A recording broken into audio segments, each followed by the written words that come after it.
तो अभी तक हमने पिछले पार्ट में देखा हारुतो का लेवल 2 का होने पर प्रिंस लायोस का मजाक उड़ाता है और उसे डुएल के लिए चैलेंज करता है, बट हारुतो उसे बड़ी आसानी से हरा देता है और प्रिंसेस मैरियन भी ये सब देख के हैरान होती है और उसके भाई के इस बिहेवियर के लिए उससे माफी मांगती है। तो चलो अब स्टोरी को आगे बढ़ाते हैं, जहाँ हम देखते हैं कि सॉलेट हारुतो के सर्विलांस मैच में कुछ चोरों को पकड़ती है और हारुतो इसके बारे में कुछ सोचे, लेकिन तभी पीछे से फ्ले आ जाती है और कहती है कि मालिक मैं आ गई और मैंने सुना है कि आपने डुएल किया था और मैं आई हूँ आपकी मदद करने। लेकिन हारुतो इस पे कहता है लेकिन तुम्हारे पास भी तो कई मिशन है, बट इस पे फ्ले कहती है कि आपको टेंशन लेने की कोई जरूरत नहीं, मेरे पास जो मॉन्स्टर है वो आराम से अपना काम कर रहे हैं। लेकिन इस पे सॉलिड कहती है फ्ले तुमने ब्लैक नाइट और प्रिंस लायोस का डुएल मिस कर दिया और ऐसी सिचुएशन में एक हीरो के साथ एक पार्टनर होना जरूरी है और मुझे लगता है कि तुम हीरो की सबसे बढ़िया पार्टनर रहोगी। फ्ले भी इस पे एग्री करती है कि भले ही मैं अपने मास्टर जैसी पावरफुल नहीं हूँ, बट जहाँ तक होगा मैं वहाँ तक मास्टर का साथ दूंगी। तो क्या मास्टर में अब आपके साथ हुई? हारुतो एक बार फिर सॉलिड के चेहरे को देख के पिघल जाता है और कहता है ठीक है, और फिर वो दोनों उन चोरों को पकड़ने के लिए निकलने वाले होते हैं। लेकिन उससे पहले हारुतो उसको वार्न करता है कि हमें सॉलिड देख रही होगी, इसलिए तुम कंट्रोल में रहना, ज्यादा तबाही मत मचाना। फ्ले ओके बोल के हारुतो के साथ निकल जाती है। फिर हम देखते हैं उन चोरों को जो आराम से एक दूसरे को कांग्रेट्स कर रहे होते हैं, बट तभी पीछे से आवाज आती है लगता है कि तुम लोग वही हो। उसमें से एक चोर बोलता है कौन है वहाँ, और तभी हारुतो अपने नए कॉस्ट्यूम में बाहर आ जाता है जिसका अब एक नया नाम है द ब्लैक नाइट। और एक बार फिर वो अपने इंट्रोडक्शन के दौरान वो पोज मारता है और तभी उसके पीछे से फ्ले भी आ जाती है और वो अपना नाम क्रिम्सन नाइट बताती है। उसमें से एक कहता है कि मैंने तुम्हारे बारे में कभी नहीं सुना, और ये सुनते ही हारुतो के सारे इंस्ट्रक्शन भूल जाती है और उन्हें अपनी आंख से जलाने लगती है। हारुतो इधर कहता है ये सब सौर को मैं देखने नहीं दे सकता,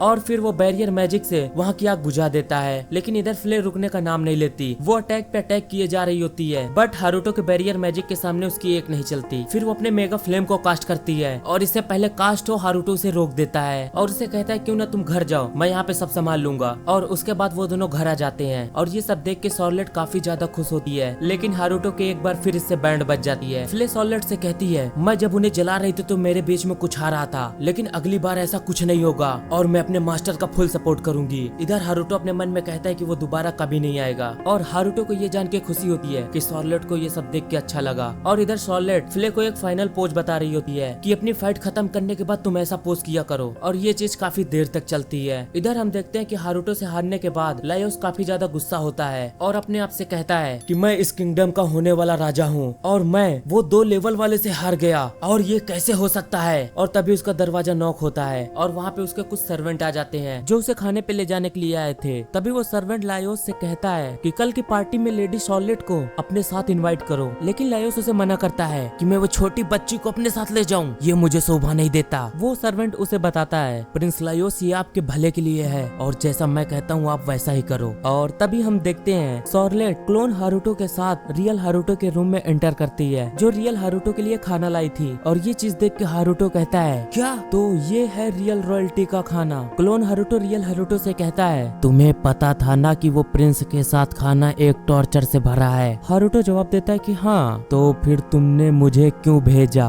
और क्या तुम रोज ऐसे ही डील करते हो। और रियल हारुतो एक बार फिर से कहता है कि हाँ, और ये सुन के क्लोन हारुतो को काफी ज्यादा रिलीफ फील होता है और फिर वो जाके सीधे बेड पे लेट जाता है। इस पर सॉलिड हारुतो नंबर 2 से माफी मांगती है कि तुम्हारे साथ बहुत बुरा हुआ और तुम टेंशन मत लो, कल मैं तुम्हारे साथ ही रहूंगी। इस पर रियल हारुतो पूछता है क्या कल कल क्या है। सॉलिड जवाब देती है कि प्रिंस लायोस ने कल उसे पार्टी के लिए इन्वाइट किया है। और ये सुन के हारुतो थोड़ा सोचता है और हारुतो नंबर 2 की हालत देखने के बाद वो डिसाइड करता है कि वो खुद ही जाएगा उस पार्टी में। लेकिन पिछले कुछ हमले को देख के हारुतो डिसाइड करता है कि वो सॉलिड के लिए कुछ और सिक्योरिटी टाइट करेगा। जब वो अपने सर्विलांस मैजिक को हर जगह फैला रहा होता है तभी हारुतो अपने सर्विलांस मैजिक में देखता है कुछ लोग वहाँ डीमन समन करने की तैयारी कर रहे होते हैं ताकि वो सॉलिड को मार सके। बट हारुतो को ये चीज समझ में नहीं आती और वो डिसाइड करता है कि वो खुद जाके वहाँ पता करेगा। वो अपने हीरो वाले कॉस्ट्यूम में जाता है, उसमें से एक से पूछता है क्या तुम मुझे बता सकते हो कि तुम यहाँ पे क्या कर रहे हो। उनमें से एक कहता है आखिर तू कौन है बे। हारुतो इस पे जवाब देता है कि मैं यहाँ से गुजर रहा था तभी मैंने ये सर्कल देखा, क्या तुम लोग कोई सांड समन कर रहे हो। उसमें से एक जादूगर कहता है घेर लो इसे, ये बच के जाने ना पाए। हारुतो कहता है कि ये नहीं सुधरेंगे और एक बार फिर वो अपने एक अटैक से उन्हें ठिकाने लगा देता है। बट एट द एंड उसमें से एक जादूगर कुछ स्केलेटन को समन करता है और उन्हें ऑर्डर करता है कि मार दो इसे। जब हारुतो उस पे वार करता है वो हड्डियां बिखरने के बाद भी वो तुरंत अपने आप को रिजेनरेट कर लेते हैं और ये बात हारुतो को पता होती है। फिर वो सब मिलकर डिसाइड करते हैं कि एक साथ अटैक करेंगे, बट हारुतो अपने बैरियर मैजिक से उन्हें दूर फेंक देता है। हारुतो को ये समझ में नहीं आ रहा होता कि इन्हें कैसे कैसे हराया जाए। और तभी उसकी नजर उनकी चेस्ट पे पड़ता है जहाँ पे उनकी छाती में लाल कलर का स्टोन है और फिर उसे समझ में आ जाता है कि ये इसे कैसे कंट्रोल कर रहा है और फिर वो अपना बैरियर मैजिक उन पे कास्ट करता है और उन स्केलेटन को भी अपने वश में कर लेता है। जहाँ वो स्केलेटन अभी उसे मारने वाले होते हैं लेकिन अब वो उसका साथ देने वाले हैं और ये चीज देख के उन जादूगरों की फट जाती है और सभी स्केलेटन उन जादूगरों के ऊपर हमला करने लगते हैं। और तभी उसमें से एक जादूगर कहता है कि ऐसा कैसे हो सकता है, ये तो इम्पॉसिबल है, गोलम तुम मेरे सामने आओ। और जैसे ही वो गोलम को समन करता है वो गोलम उसके सामने आ जाता है जिसका साइज काफी ज्यादा बड़ा होता है। हारुतो उस गोलम को देख के काफी ज्यादा एक्साइटेड होता है कि अगर ये मुझ पे वार करेगा तो क्या होगा, मुझे जानना है। और फिर वो उसके पंच को रोकने के लिए अपने बैरियर मैजिक का यूज करता है लेकिन वो किसी काम का नहीं होता, वो जाके सीधे पेड़ से लड़ता है। वो जादूगर कहता है सही किया, मार दो इसे। और इधर हारुतो सोच रहा होता है कि उसे कैसे हराए। तभी वो उसके भी छाती में देखता है और उसके चेस्ट में भी एक रेड स्टोन लगा हुआ होता है और ये देख के समझ में आ जाता है कि उसे कैसे हराना है। और वो भी स्केलेटन के जैसे भी उस पे अपना मैजिक कास्ट करता है और फाइनली वो गोलम को भी अपने कंट्रोल में कर लेता है। और ये गोलम उन लोगों का सबसे बड़ा हथियार था। और फिर हारुतो उन लोगों को पकड़ लेता है और उनसे पूछता है कि आखिरकार तुम यहाँ पे क्या कर रहे हो और यहाँ क्यों आए हो। वो जादूगर हारुतो को बताता है कि हमें क्वीन ने यहाँ पे भेजा है। हारुतो इतना सुनते ही उससे पूछता है कि ये सारे मॉन्स्टर किसके लिए थे। वो उसे बताता है हमें यहाँ पे स्कारलेट जेनिफर को मारने के लिए भेजा गया है। हारुतो इतना सुनते ही वो गुस्से में आ जाता है और कहता है आखिर क्यों, अब वो लोग स्कारलेट के पीछे क्यों पड़े हैं। वो जादूगर उसे बताता है स्कारलेट जेनिफर एक दिन अपनी इंटेलिजेंस और मैजिक पावर से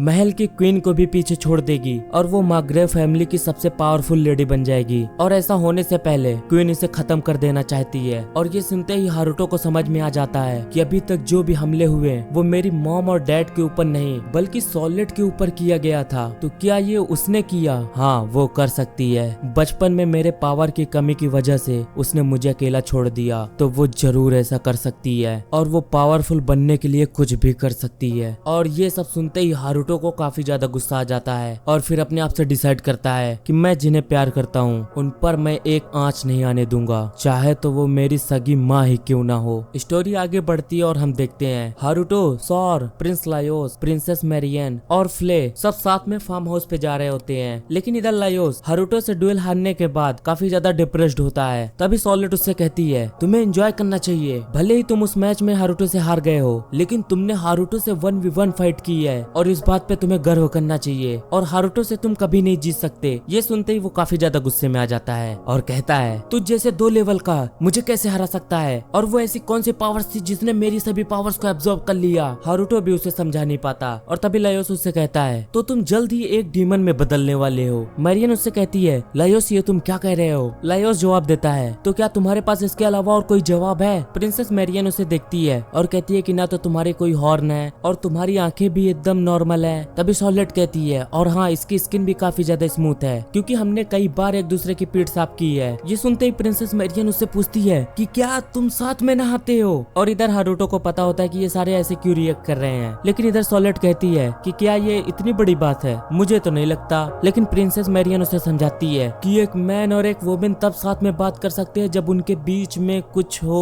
और उसे काफी ज्यादा शर्म आ रही होती है। और तभी हम देखते हैं कि वो लोग अपने खेत में पहुंच चुके हैं जहां वो देखते हैं कि चारों तरफ गेहूं लहरा रहे हैं। तो फिर वो सब उन खेतों को देखने के लिए चले जाते हैं। बट हारुतो अपने फादर के पास आके कहता है डैड मुझे आपसे कुछ बात करनी है। और फिर उसके फादर पूछते हैं कि आखिर तुम्हें क्या बात करनी है। तो हारुतो सीधे उनसे पूछता है कि अगर आपको पता चले कि क्वीन स्कारलेट को मारना चाहती है तो आप क्या करेंगे। और इतना बोलते ही वो बात टालने लगता है कि ये जस्ट मैं ऐसे ही पूछ रहा था। बट उसके फादर इसको सीरियसली लेते हैं और उससे कहते हैं तो क्या तुम्हें भी इसके बारे में शक है, क्योंकि कल मुझे एक ब्लैक नाइट से लेटर मिला था जिसमें साफ साफ लिखा था कि वो जितने भी सारे समनर थे वो सारे क्वीन के अंडर में आते हैं और इस बात को हम नजरअंदाज बिल्कुल भी नहीं कर सकते और वो इस किंगडम की क्वीन है इसलिए हम उस पर डायरेक्ट एलिगेशन भी नहीं लगा सकते। और यहीं पे हारुतो अपने मन में कहता है इस तरह की क्वीन को खत्म कर देना चाहिए, भले ही वो मेरी सगी ही माँ क्यों ना हो। उसका फादर उसे वार्न करते हैं कि तुम चाहे कुछ भी करो लेकिन सावधान रहना। और उसे ये भी बताते हैं कि कुछ साल पहले क्वीन के लिए कई नोबल्स के मैरिज के लिए ऑफर आया था बट वो सब क्वीन के इरादे को देख के सब डर गए क्योंकि तुम्हारे पैदा होने से 2 साल पहले क्वीन ने बड़ी आसानी से डिमन किंग का सफाया कर दिया था और वो बन गई एक फ्लैश प्रिंसेस। और फिर कुछ दिनों बाद उसकी शादी किंग से हुई और अब वो पूरे किंगडम को अपने हाथ में लेना चाहती है। हारुतो ये सुन के समझ जाता है कि अगर क्वीन को कुछ हुआ तो एक सिविल वॉर भी हो सकती है। उसके फादर उसे बताते हैं कि अगर कोई ऐसा उससे भी पावरफुल आ जाए तो उसे रिप्लेस किया जा सकता है। और ये सुन के हारुतो अपने फादर से कहता है कि डैड आप क्यों नहीं बन जाते किंग। उसके डैड उससे कहते हैं मेरे पास इतनी पॉलिटिक्स की नॉलेज नहीं है और ये चीज मेरे ऊपर सूट बिल्कुल भी नहीं करती, लेकिन हाँ मेरे ध्यान में एक है जो किंग बनने की काबिलियत रखता है, लेकिन वो अभी बहुत छोटा है। उसका शार्प माइंड और उसकी पावर और उसका पोटेंशियल इनफाइनाइट है और एक दिन वो फ्लैश प्रिंसेस को भी पीछे छोड़ देगा और मुझे यकीन है कि जब तक वो बड़ी नहीं हो जाती तब तक तुम उसकी रक्षा करोगे। और हारुतो भी कहता है चाहे कुछ भी हो जाए वो दिन जरूर आएगा। इधर फ्ले कहती है अगर आप कहें मैं इस क्वीन का सिर काट के ले आऊं। हारुतो कहता है कि बिल्कुल भी नहीं, ये लड़ाई मेरी और उसके बीच में है। हारुतो को ये चीज रियलाइज होता है कि वो औरत ऐसे तो बिल्कुल भी हार नहीं मानने वाली और इसलिए मुझे सौर की सेफ्टी के लिए कुछ करना होगा। तो आखिरकार वो समय आ गया है एक अबेंडेंट बेटे का अपनी माँ से मिलने का। तो फिर देखते हैं क्या होगा।